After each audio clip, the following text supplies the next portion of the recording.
I remember my hand was aching from working the bolts.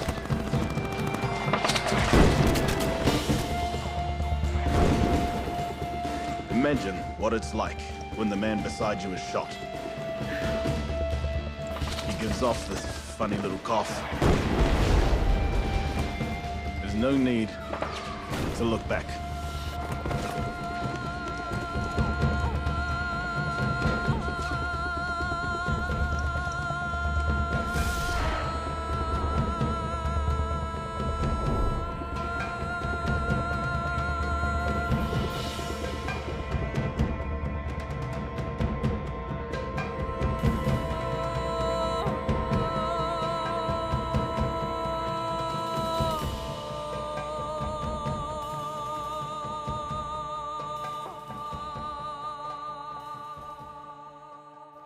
My name is Thomas Grace, but everyone calls me Harmy. I was made a second lieutenant, a Māori officer in the New Zealand Army. Now that was rare. When I signed up, I thought it would be a big adventure, and we thought we were going to Europe.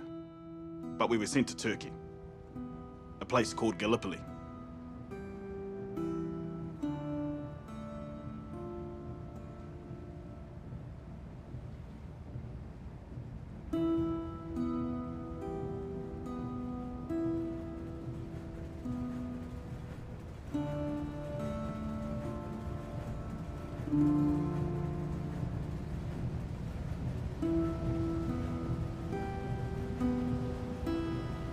My dearest Ethel, by now you will know from the papers that we are on our way to fight the Turk. I'll be in a forward position for the landing, and we expect to meet heavy fire. If I fall, know, my darling, how much I love you. And know it was for a good cause. I believed I was serving great men. I was prepared to die for king and country. I had a wonderful wife, 3 daughters, and I hoped to make my family proud. Monday, 5th of April, 1915. We're all feeling excited about our departure. We've heard weird tales of what awaits us when we reach Gallipoli. Our transport is a boat called the Archer, a tub of 1,500 tons, formerly a German cargo train. They gave us a map of the Gallipoli Peninsula, and we studied that very closely. The war in Europe had reached a stalemate. Pushing Turkey out of the war could break the deadlock. If we could seize control of the Gallipoli Peninsula, we'd command the Dardanelles Strait, and the British Navy would have a sea route to the Turkish capital, Constantinople.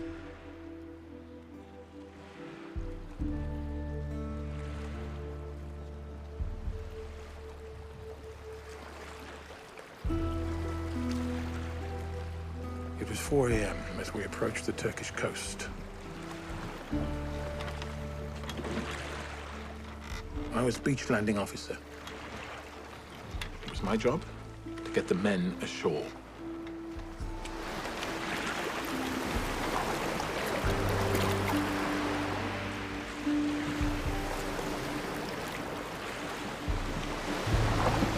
The Australians landed first, and I was with them. Nothing went according to plan.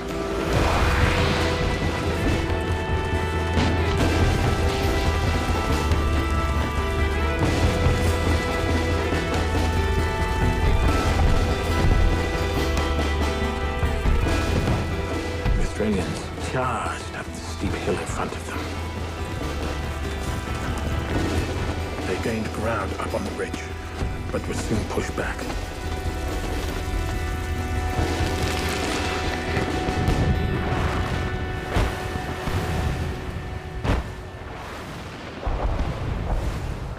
By midday, the place was a fiery inferno.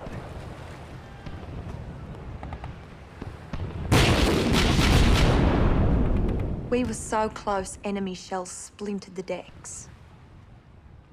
I wasn't afraid, it was just intense excitement. It's remarkable how soldier-like you felt being amongst it all.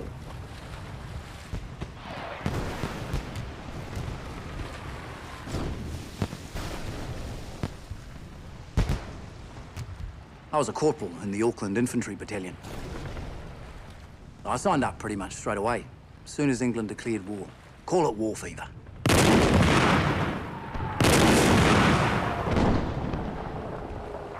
I was sure glad those battleships were on our side. You could really appreciate the beauty of bursting shrapnel.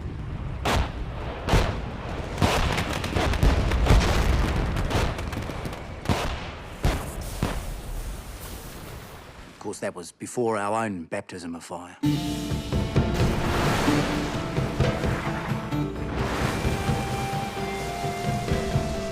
Transport after transport landed soldiers. Could see our troops making their way up the hill in long zigzag tracks.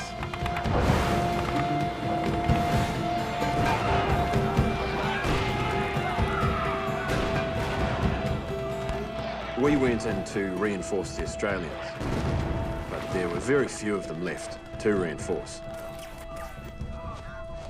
Shrapnel and rifle bullets were flying like hail. It was my first time under fire, and I've got to admit, I was afraid.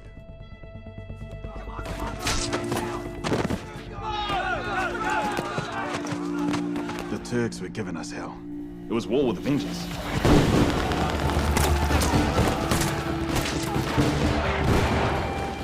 We were too exposed to enemy fire. The Turks were well dug in. We went like the blazes, under fire the whole way. The men were trapped by constant fire.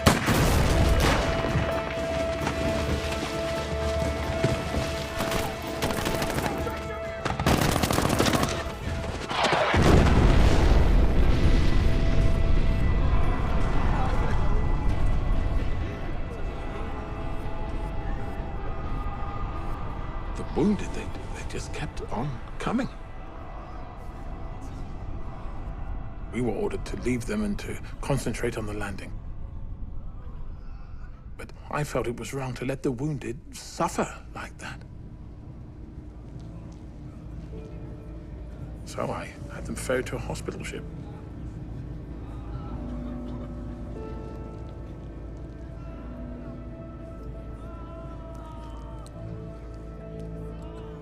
The first landing party were cut to pieces by the Turks.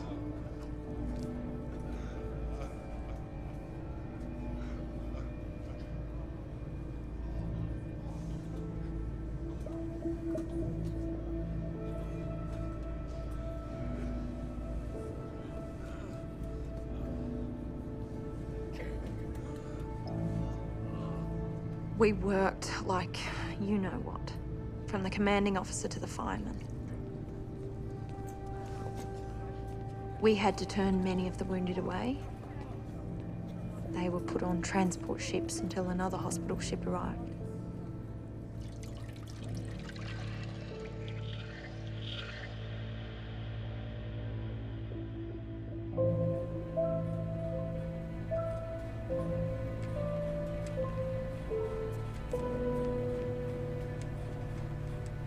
I was a stretcher bearer at Gallipoli.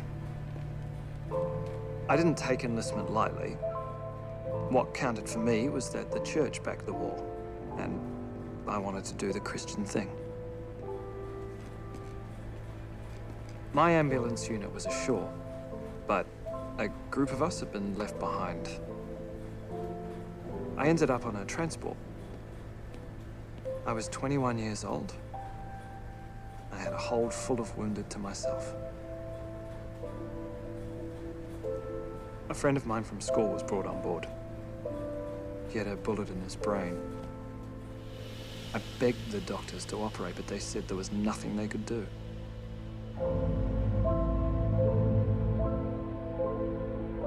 He died the following day.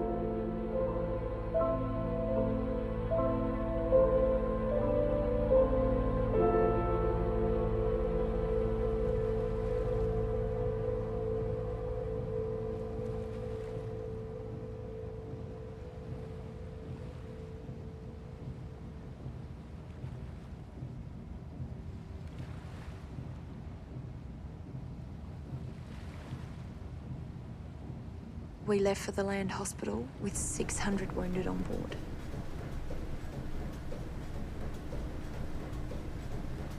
I was working night duty with one other nurse. With the help of the orderlies, we'd do half the ship each.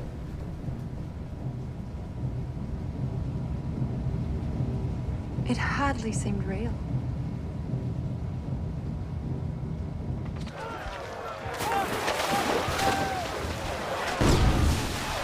I was anxious about our position.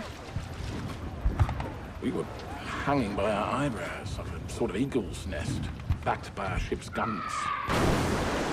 There were discussions about withdrawal, but we were instructed to dig in.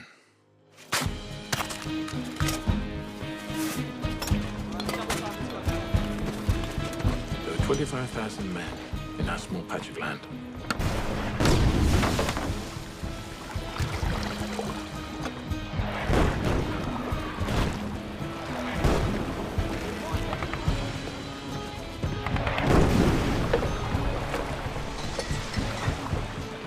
Things were busy down on the beach, but you can imagine what it was like.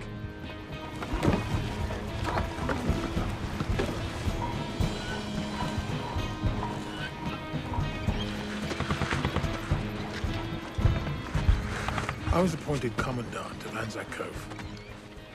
ANZAC is an acronym for Australian New Zealand Army Corps. So the ANZAC moniker stuck. A little like we did to our tiny piece of land.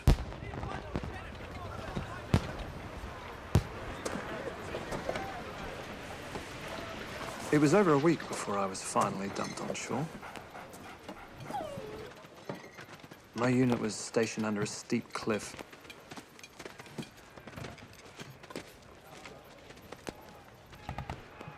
The boys were pretty pleased to see me. There were gaps to fill.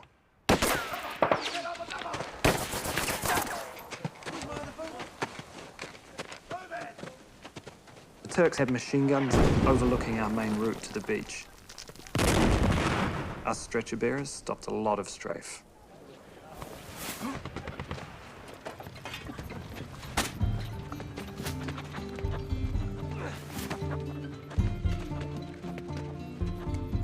The doctor had a dog. His name was Paddy. Everyone loved Paddy.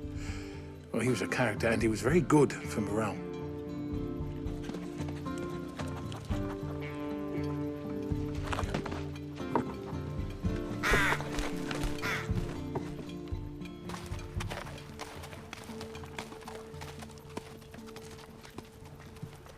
I was sent a newspaper from home with a map of the Gallipoli Peninsula in it. I marked our position and a few key points of interest and sent it to my family. I hoped it would give them a better understanding of our situation. The British troops, supported by the French, were at Cape Helles at the entrance to the Dardanelles. The plan was for the British to take a hill called Archibaba, while we secured the Sari Bear Ridge, and in particular, Chunuk Bear. If we could control the heights, we could take the peninsula and the Dardanelles Strait. The ultimate goal was to open up the sea route to Constantinople.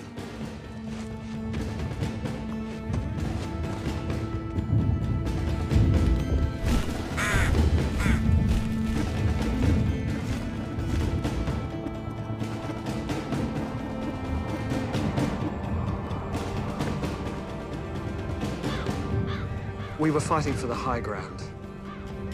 Our trenches were scattered across the cliffs.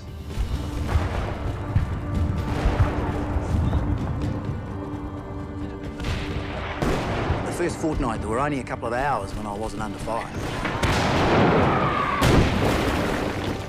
Johnny Turk was a stone's throw away.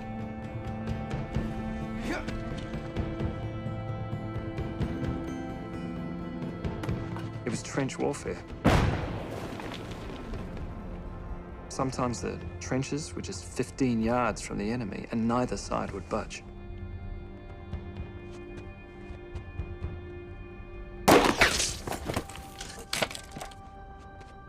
We lost men every day.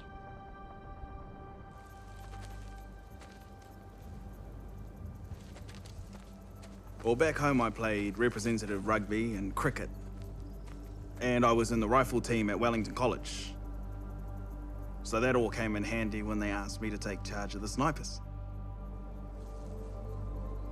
The idea was that we would pick off the Turkish snipers.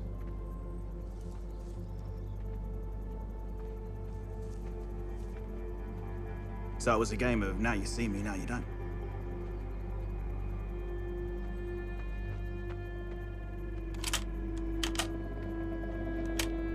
Oh, their snipers were deadly shots. Enemy snipers could get 10 chaps a day.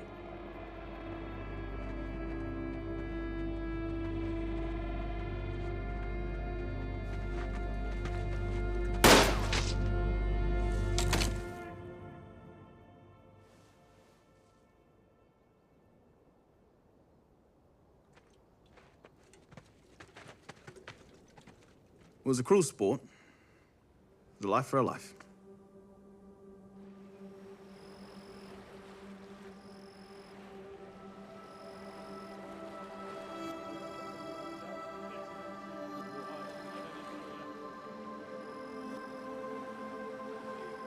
In the darkness, it was a wonderful show.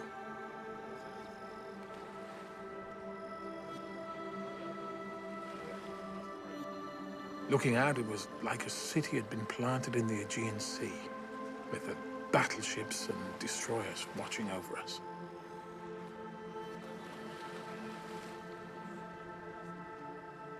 There were constant rumors about German submarines. It preyed on my mind. If they got amongst our warships, it would be a disaster. Right down to the beaches.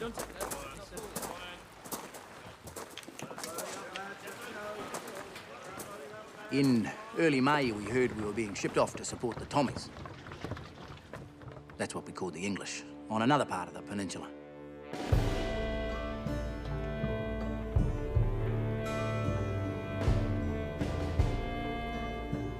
We were taken by a destroyer about 20 miles down the peninsula to the entrance of the Dardanelles Strait. We were being sent to join a big battle.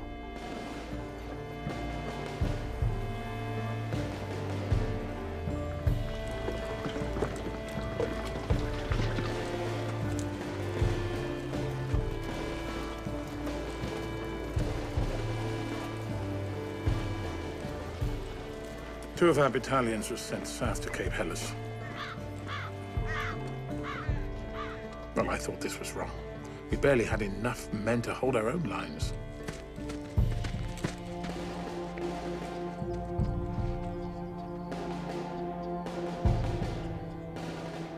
The enemy held a really strong position just in front of us, called Archie Barber.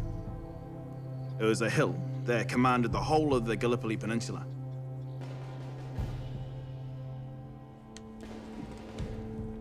We hoped the Turks would charge our trenches, so we could give them a reception they'd never forget. But we were the ones that did the charging.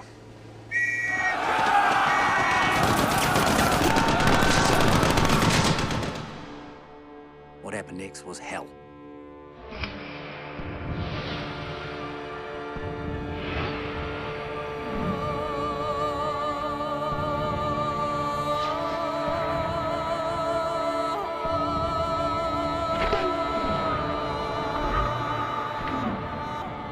Nearly all the advances were made in broad daylight, in open country.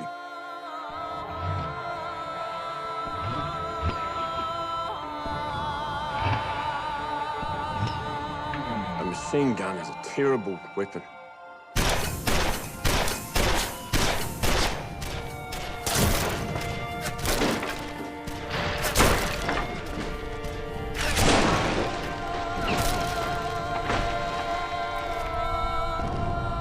Six men went over with me. 5 were hit.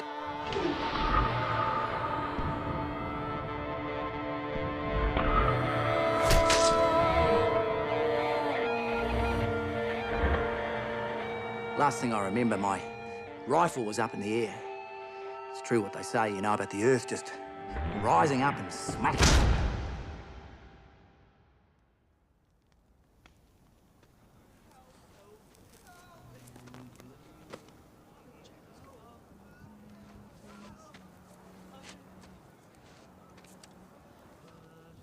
It was pitiful to hear the wounded in no man's land crying for help.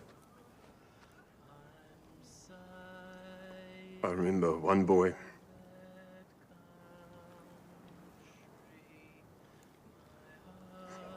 sang Homeland as he lay dying. There is no pain in the homeland to which I'm drawing near. My Lord is in the It was a terrible, terrible blunder. To send us over open country in broad daylight under such murderous fire. I lost a lot of mates.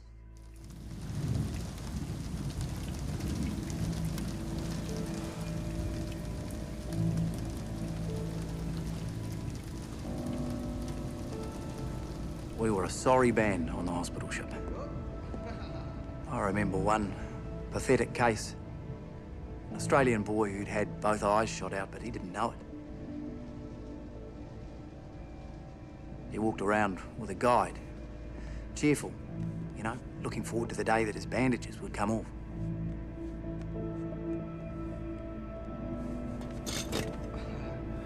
I started to think the problem facing the men was tougher than we thought.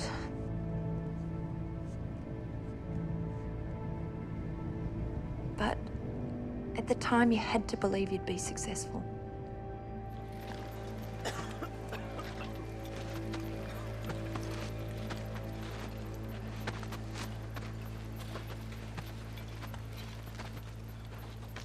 By the time they sent us back to Anzac, there were only half of us left.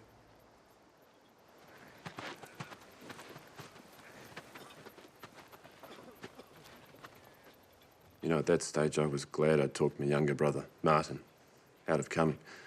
He was only 17.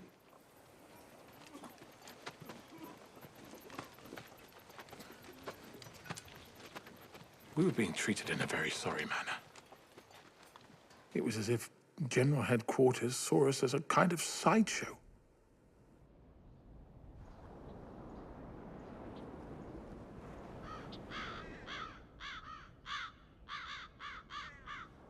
On the day we arrived back at Anzac, we heard the Turks had attacked the day before and had lost thousands.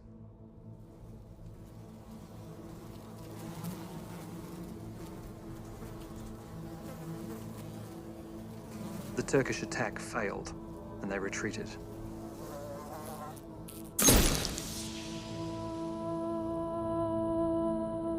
After the Turkish offensive, a war correspondent came with me to no man's land.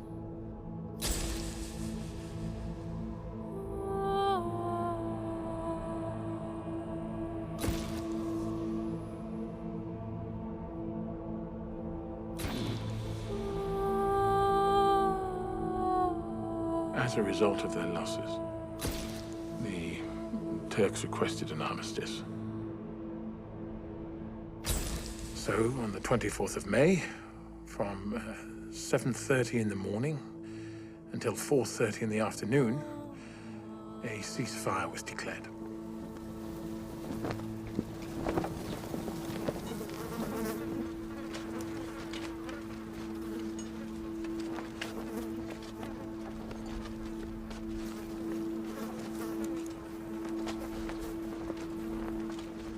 We came out and we eyed each other up.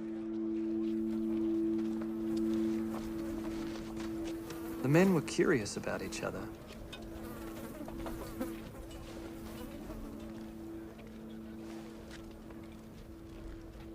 There was a real bewildering sense of security out there on the front line.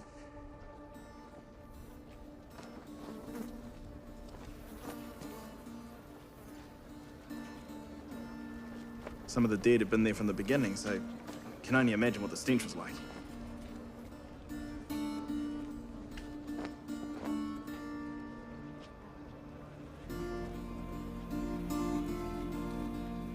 In the end, it was impossible to carry all the bodies back across the dividing lines.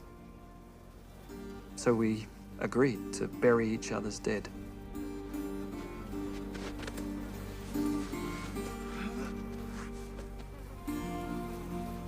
We had fewer to bury than the Turks.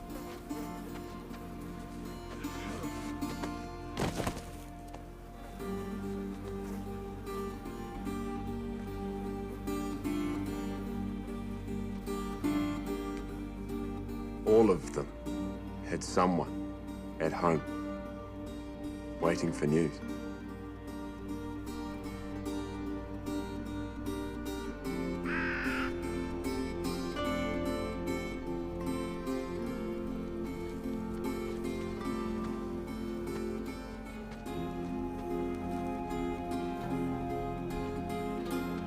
I was filled with the horror and left.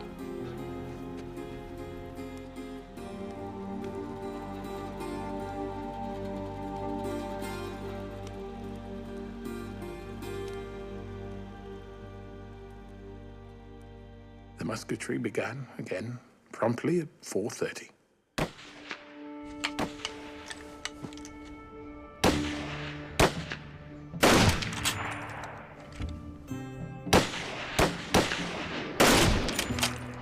There were all sorts of rumours about Turkish atrocities.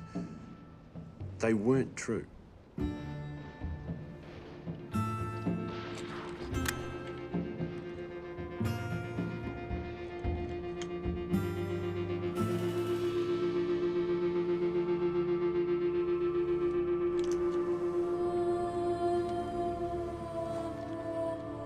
The Turks were a gallant foe, and I didn't bear them any malice.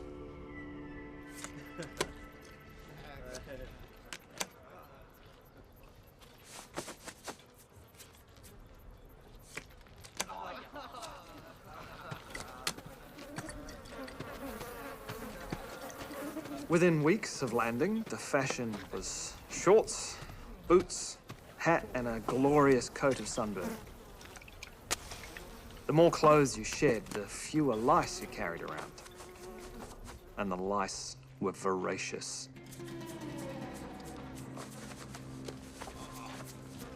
They multiplied with amazing speed. One generation would perish in the morning, and by lunchtime you'd have their descendants back feasting on you.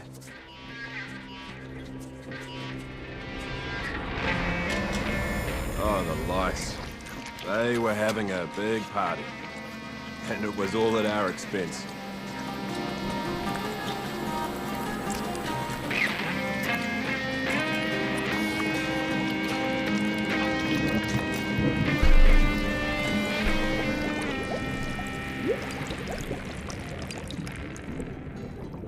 The only way to get away from the lice was swimming.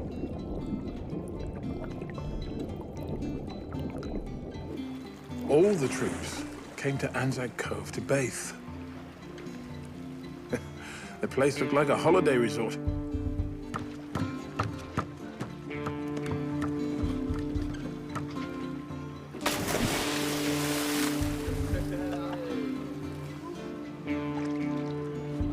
Bathing was glorious.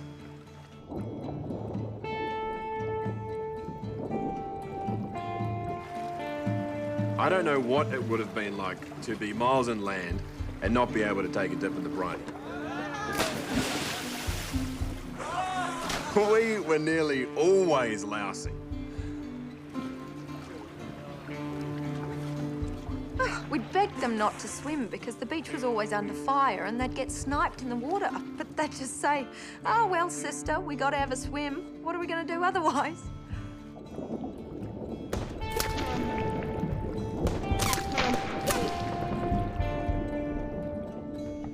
It's funny how careless you become.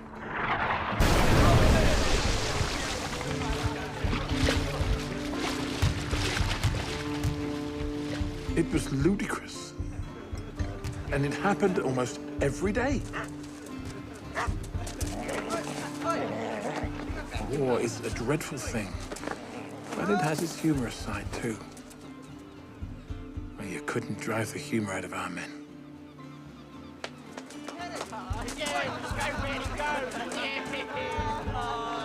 There was a real difference between the Anzacs and the English troops. There was a freedom amongst the Anzacs that was foreign to the Englishmen. We'd clashed with the Australians in training camp, but we'd learned to trust each other in battle, and a real comradeship formed.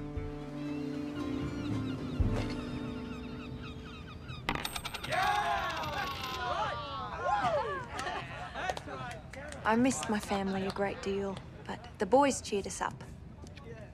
They were quite satisfied with their lot, so if they were, well, it was up to us to look on the bright side.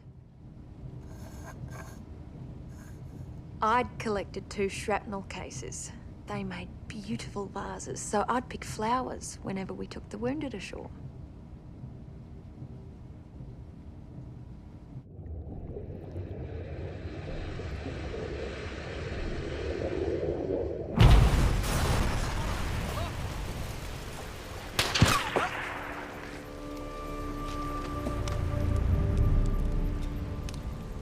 It was an awful blow when the battleship HMS Triumph got hit. She was torpedoed by a German submarine. The Triumph was hit right opposite our hill. The submarine that did the damage escaped. Men completely forgot about snipers and shrapnel and jumped up to the nearest vantage point to get a look.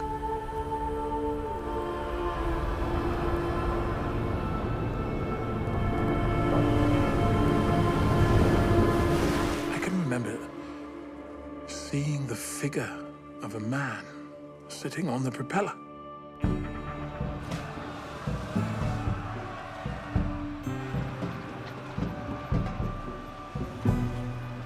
She went down in about 15 minutes.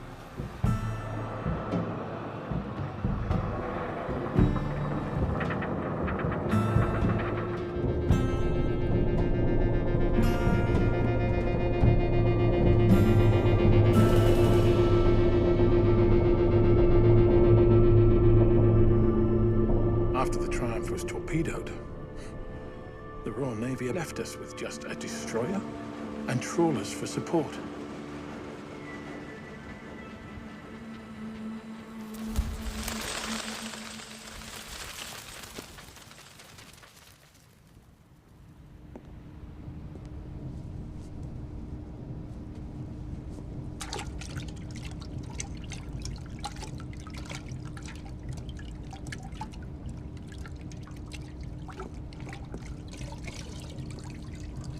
We were short of so much. Necessities, simple things like towels.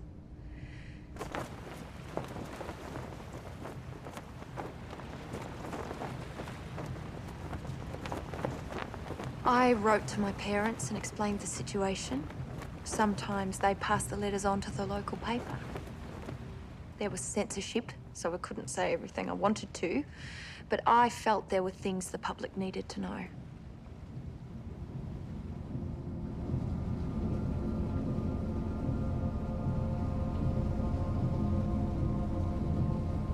Every morning there were figures lining the stern.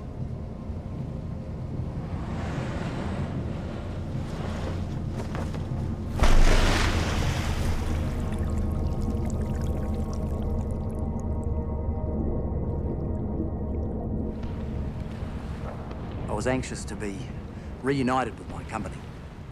We just kept suffering losses. I felt it was my duty to get better. So I volunteered to go back and was past fit.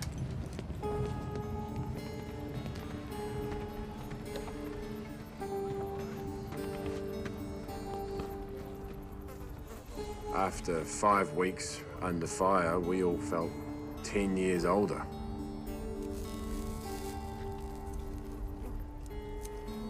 I think you could say I was feeling pretty homesick.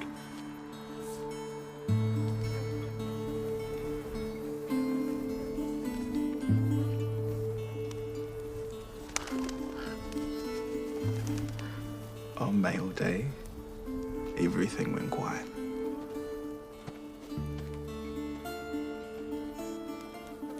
And on a good day, when I got a good letter, for a little while, I was back in New Zealand.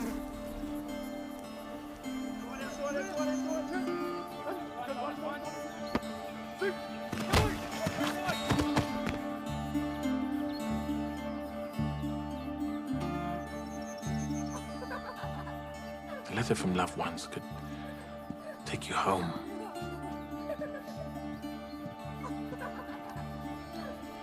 Away from the dust and the shrapnel.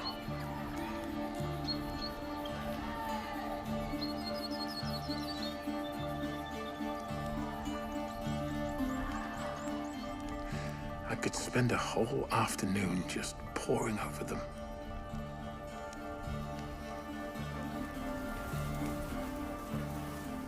I got a letter from home telling me my brother, Martin, was on his way. They said he was in the best of spirits, looking forward to getting there. I was sorry to hear it. 17's too young.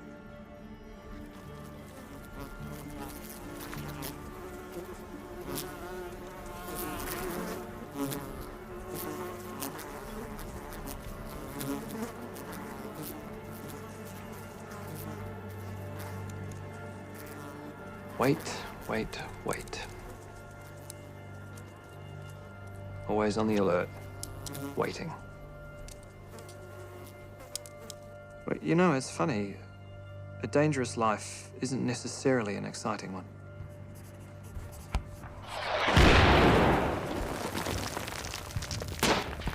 There were bombs coming over all night and most of the day.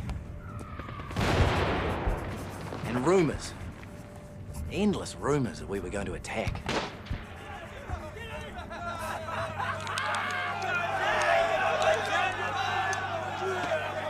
Anything for a change. Anything.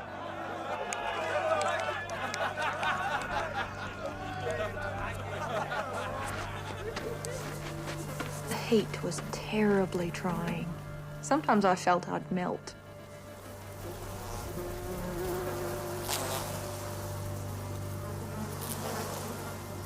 The heat brought the flies in swarms.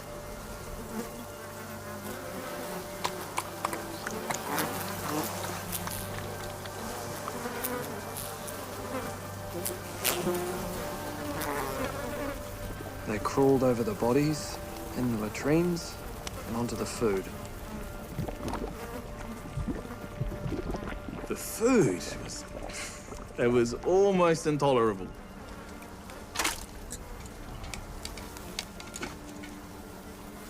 I'll tell you what, though.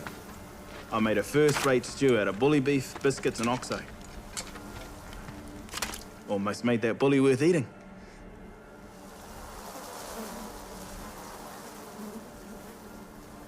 Disease began to spread. Dysentery especially gave us a lot of trouble.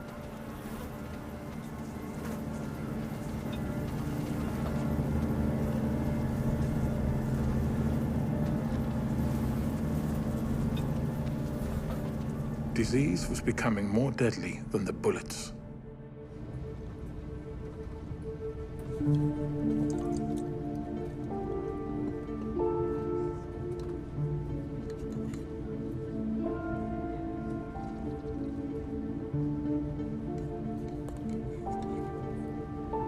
I received dozens of letters, sometimes from complete strangers.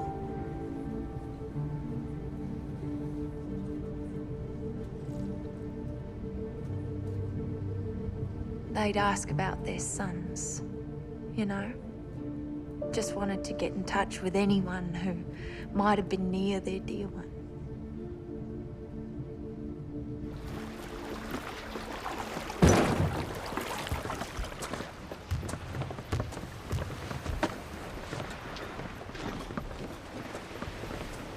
In early June, I heard from some mates that Martin had arrived. I was in charge of my section, and I got him posted to my company. I wanted to have a go at him.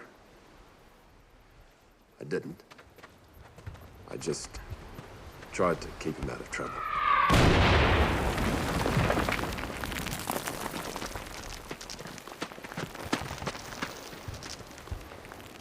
Shells are funny things. You never quite knew where they were going or what they were going to do.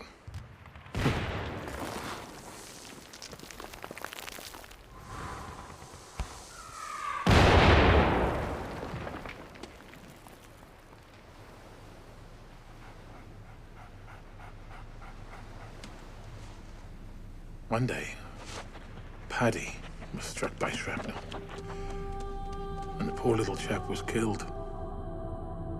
That dog's demise caused more concern than the death of many men.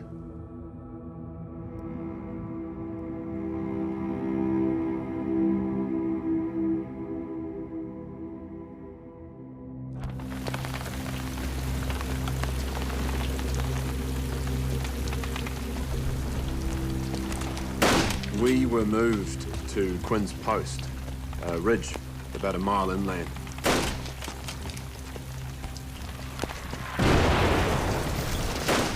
Quinn's was a network of tunnels and trenches.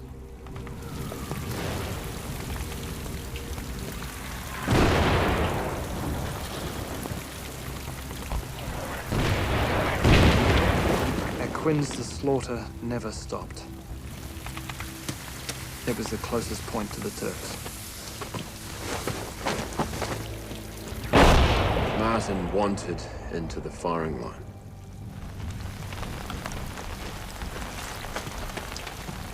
He kept pestering me. It annoyed me. I just didn't want him to go through what I'd been through. So, I took him on a tour. Show him all there was to see.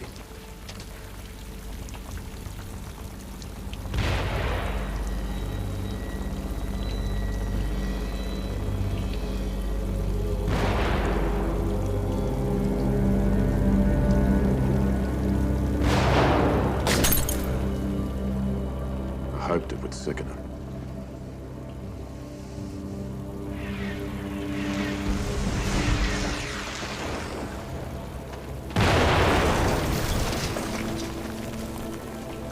The hardest thing was expecting to be hit.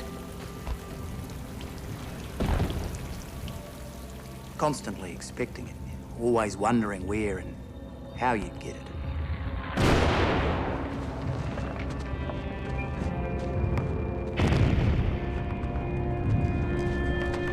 One of my men started seeing things.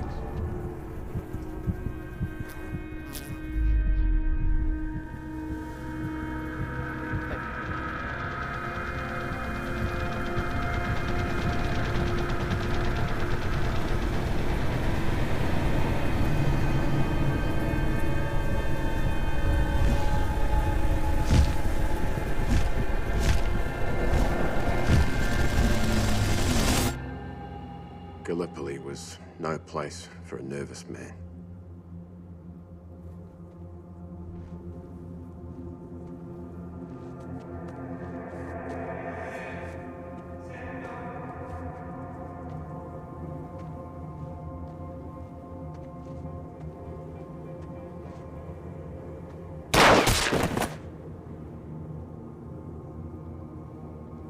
Sometimes the suffering was so intense, death seemed like the best way out.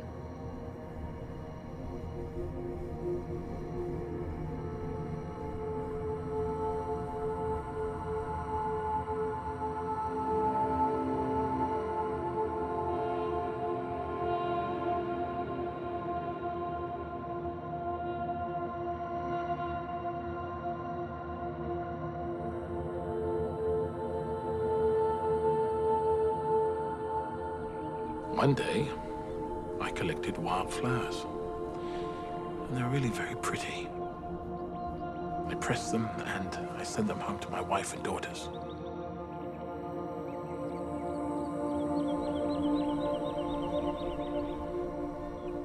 We knew that by then, news was getting out about our losses.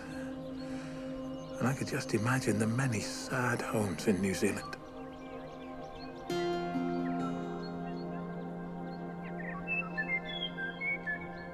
I had this picture of my mother standing by our door in Mount Eden. That got me thinking about what it would mean to my own family if I were killed. All they had to keep them going was the absence of my name from that casualty list.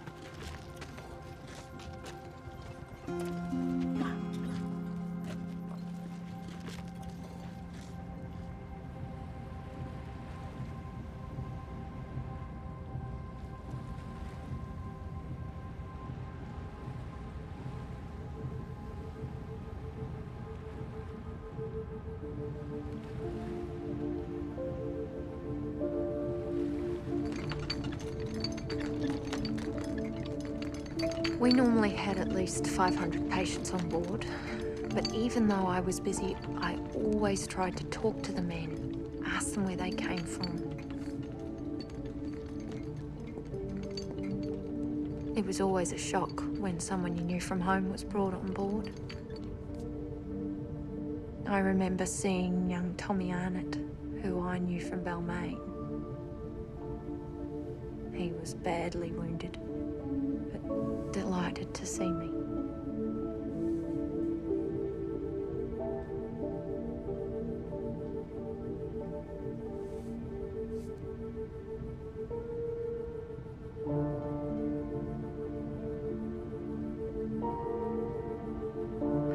I promised to write to his mother.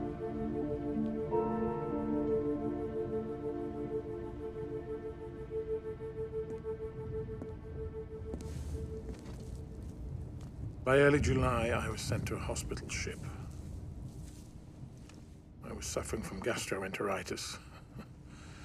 Oh, like so many other men.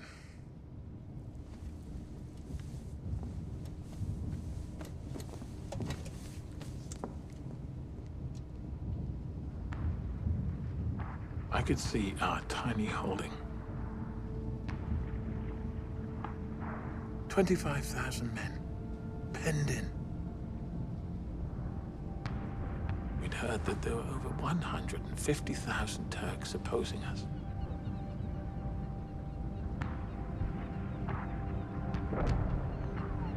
It was a bad business. But we heard there'd be something afoot very soon.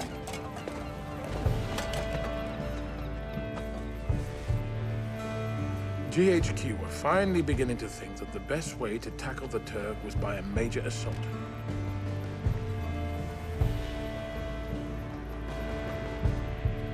We were headed for Chunuk Bair, a high point on the Sari Bair Ridge. To distract the enemy's attention, the Australians would attack at Lone Pine and the Neck. By holding Chunuk Bair, we could dominate the whole peninsula. At the same time, north in Suvla Bay, over 20,000 British troops would be landed.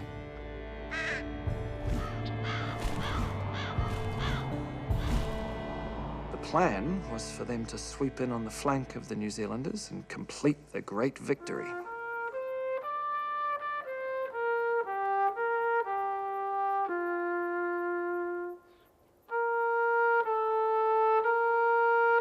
We often had concerts.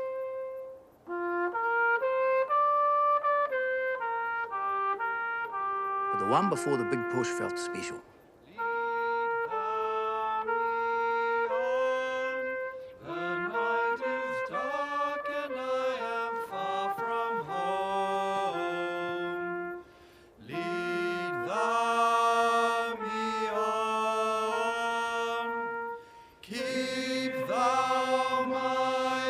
Men were different.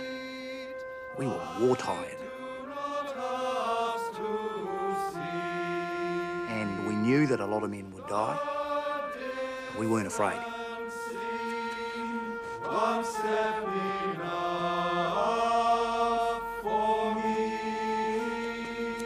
By that stage, we felt honoured to be Anzacs. Meantime along the narrow, rugged path, thyself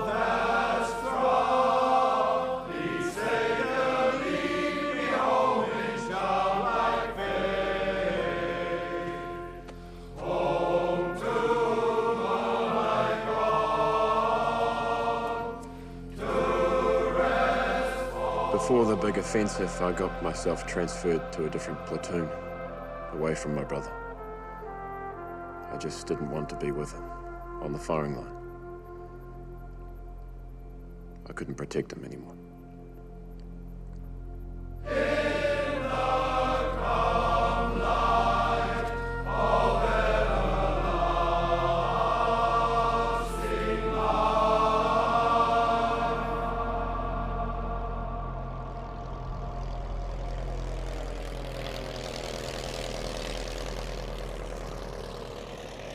I remember a Taub plane coming over to spy at our positions. Its engines cut out when it was above us, and then it glided inland.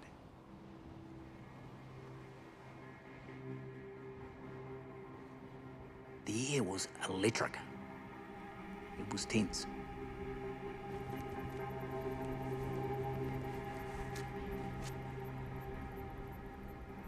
We were each given a piece of white calico to sew onto our arms and back, so we didn't bayonet one of our own in the dark.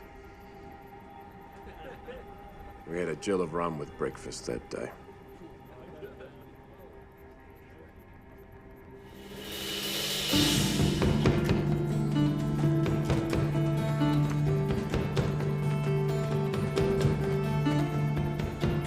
The distance was just a little over 3 miles, but we were continually held up.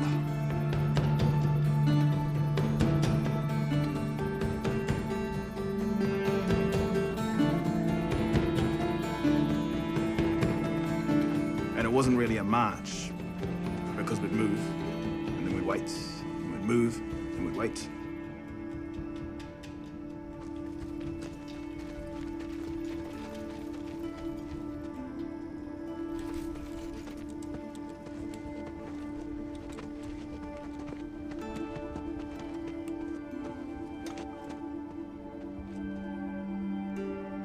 It was very quiet.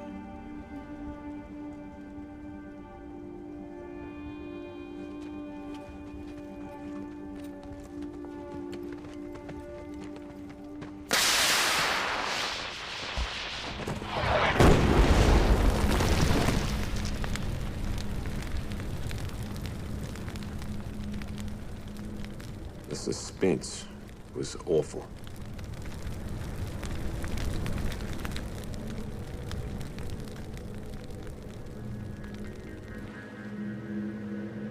At one stage during the night, a Māori unit took a Turkish position.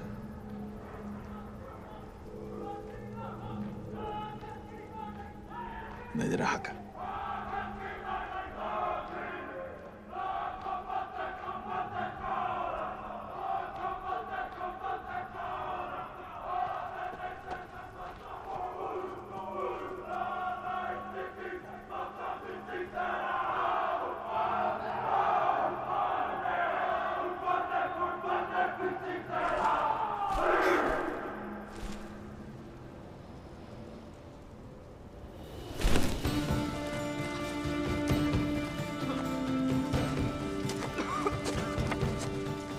I watched the New Zealand infantry file past me. Everyone was sick. Better off in hospital than on the battlefield.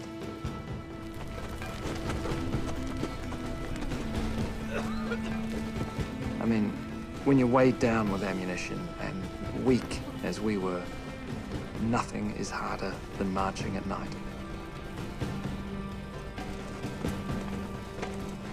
We were behind schedule. At one point, it took us 2 hours to go just a few hundred yards. We were never going to attack Chunuk Bair before dawn, which was the plan.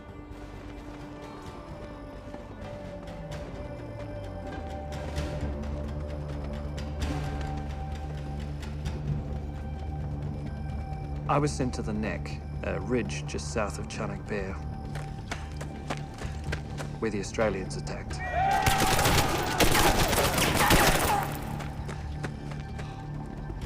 They went over the top in 4 waves. 450 of them. Nearly every single one of them was cut down before he even got over the parapet.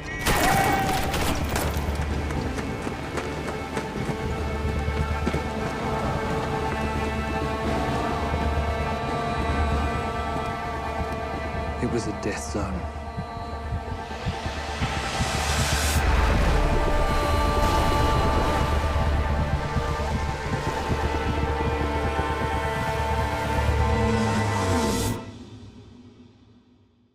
They called our boys die-hard Australians, and I can tell you they did die hard.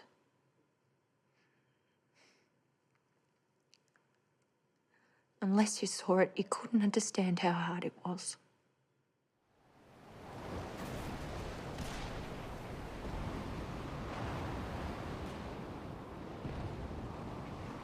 The Royal Navy returned to support the August offensive. We could see troop ships anchored in Suvla Bay. The English reinforcements had landed.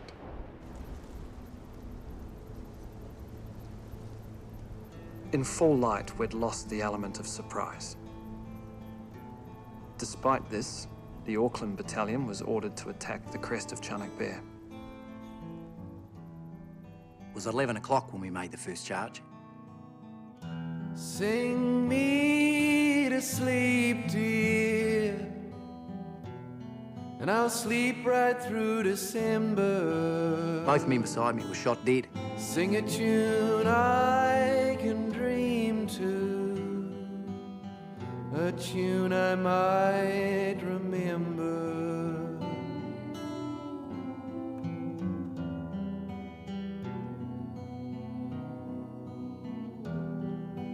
Trouble creeping up on me, it's hot breath on my shoulder.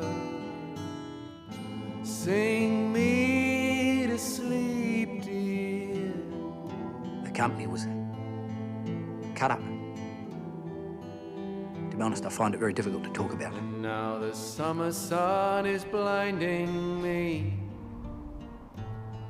and the way ahead is frightening me, and this I know is grinding me down to nothing. We were waiting to charge Chunuk Bair. I didn't expect to get through this time. I worried about Martin. It was his first real battle.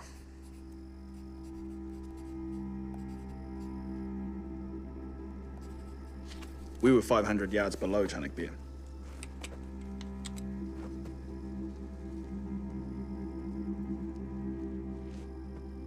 Fixed bayonets.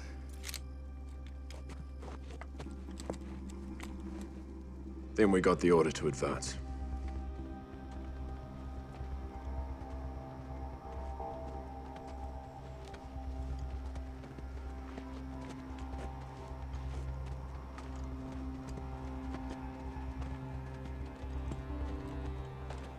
We walked at a steady pace for about 500 yards.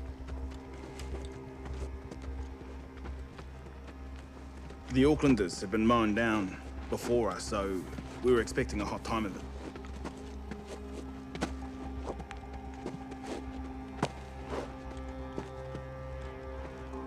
And nothing happened. We all but walked to the top of that hill.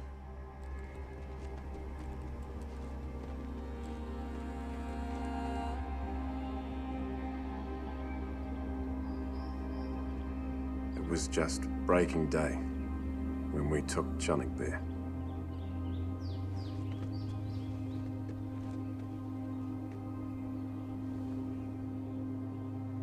The Wellington Battalion took Chunuk Bair on the 8th of August.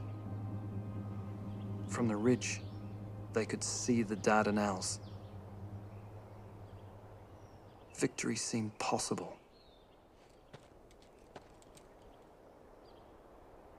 We looked over the other side and we could see all the way to the strait.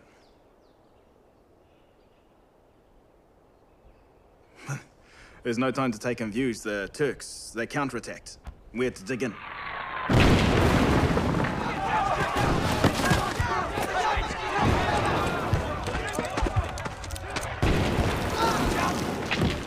It was a rotten position to hold.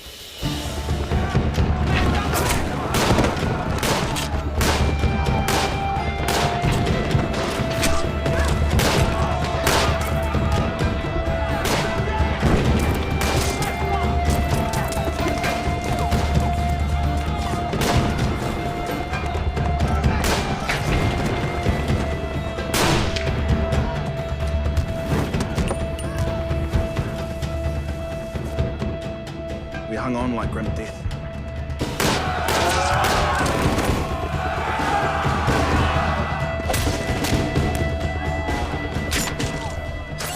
It was a hot spot.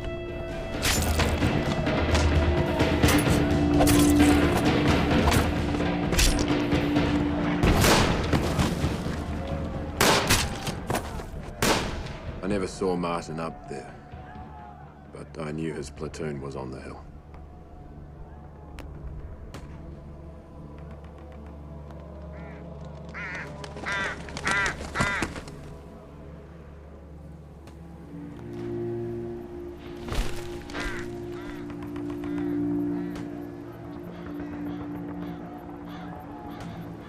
At Suvla Bay, over 20,000 English troops were meant to advance and support the fighting up on Chunuk Bair. But they didn't. And our men died up there.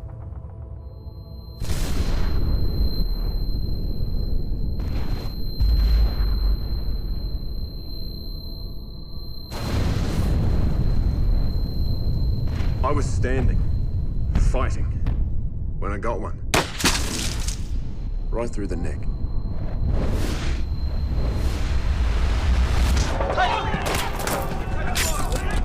The battle raged all afternoon. My hand was aching from working the bolt.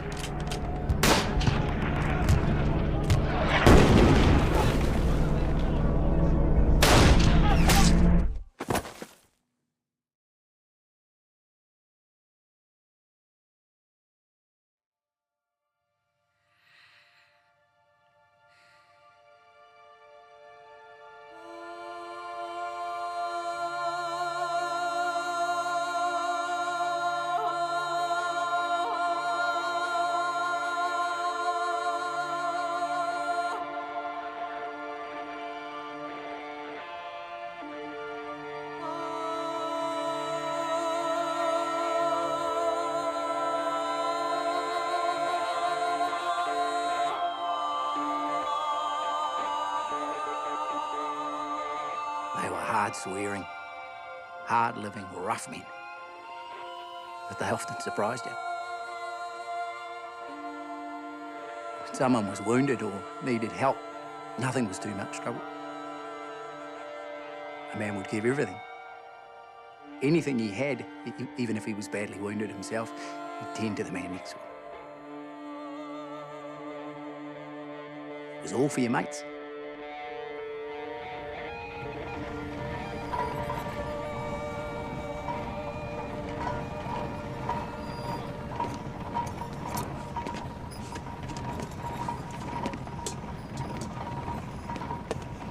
During the offensive, we made 2 trips to land hospitals and transported over 1,000 men. Quite a few men I knew had been killed.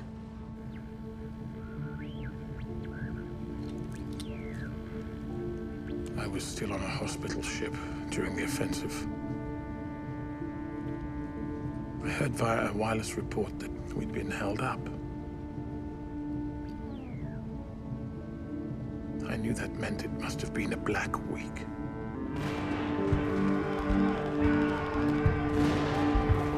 The New Zealanders held on at Chunuk Bair for 2 days.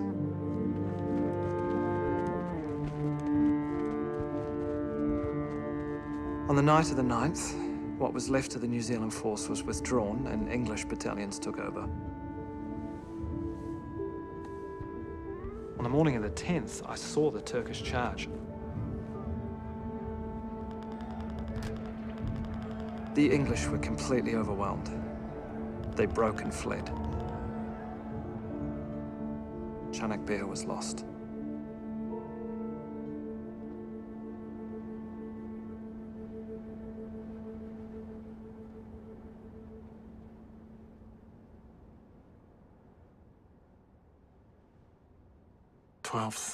Men dead and wounded. Gallipoli was nothing more than a butcher shop.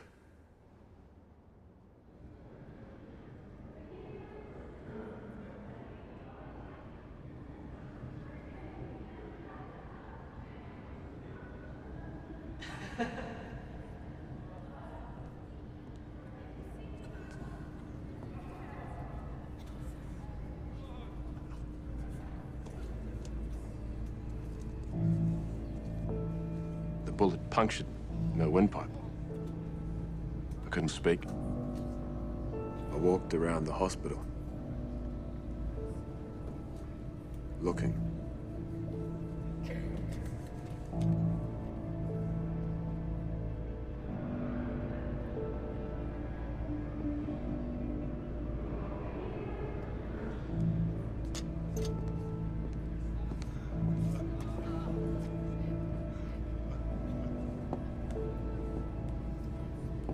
There was no word about Martin.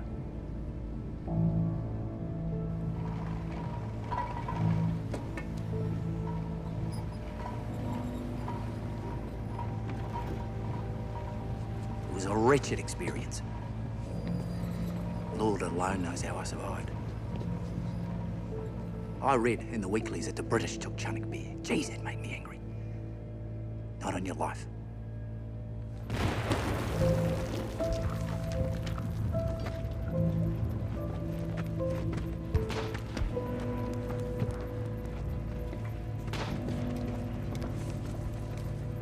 When I returned to Gallipoli, I thought I'd slot back into Anzac life.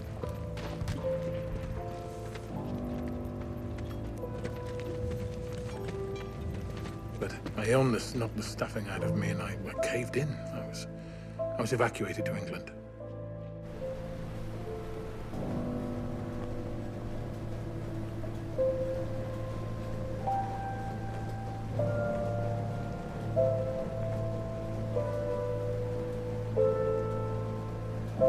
By September, I was very tired, and I volunteered to accompany the invalided boys back home to Australia.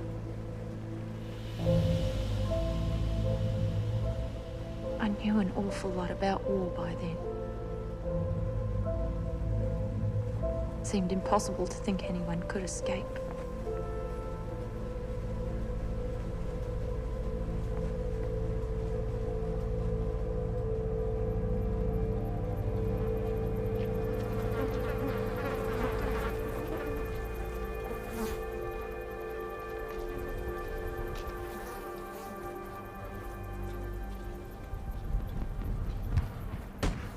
The days got shorter.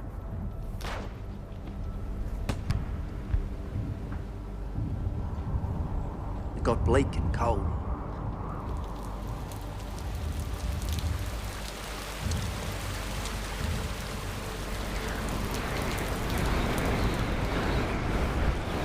I thought I'd freeze to death. By the time breakfast was over, the tea was frozen in the canteens. I never want to be that cold again. More than 200 men died from the cold. There were over 10,000 casualties from frostbite.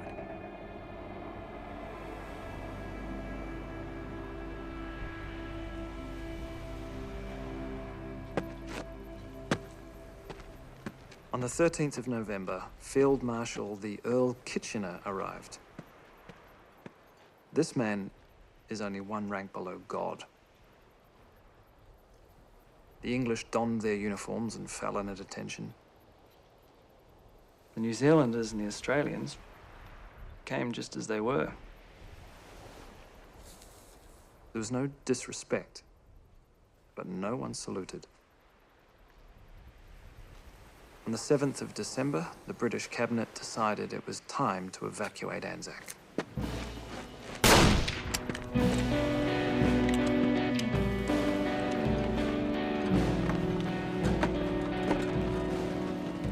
the days leading up to the withdrawal, we deceived the enemy. Troops were taken off.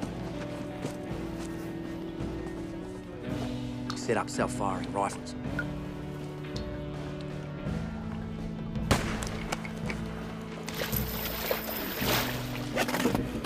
Goods were removed or destroyed.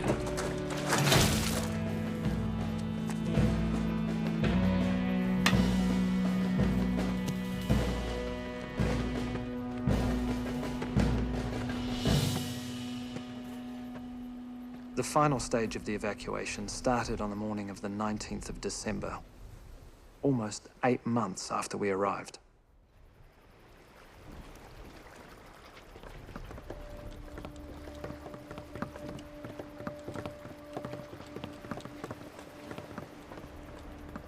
"42,000 men were withdrawn over those last few days.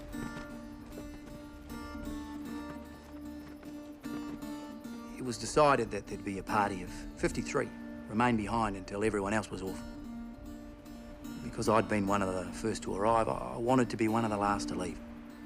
So I volunteered for that party.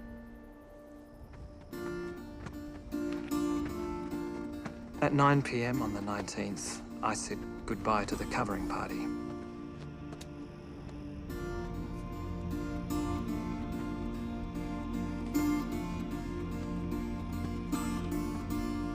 None of those volunteers expected to live. And that's real heroism.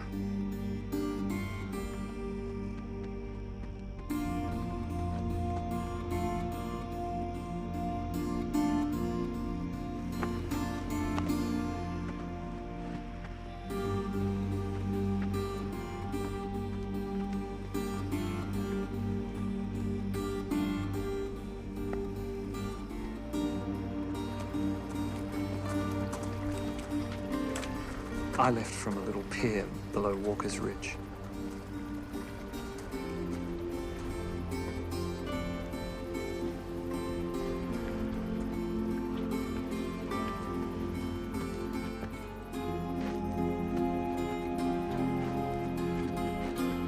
When I left, I felt ashamed. It was like the eyes of the dead were on us.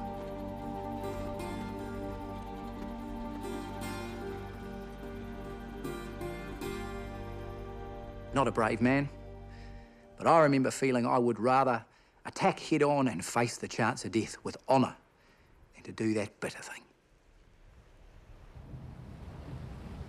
The one consolation was that we knew that those Australasian troops had done everything and more that men could do.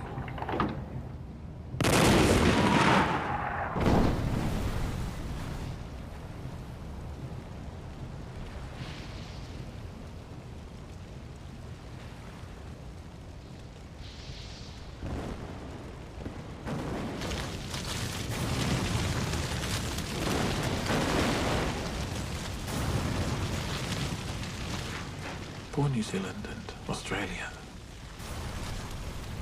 Everything was so mismanaged. It was time to demand a colonial voice and a leader of our own.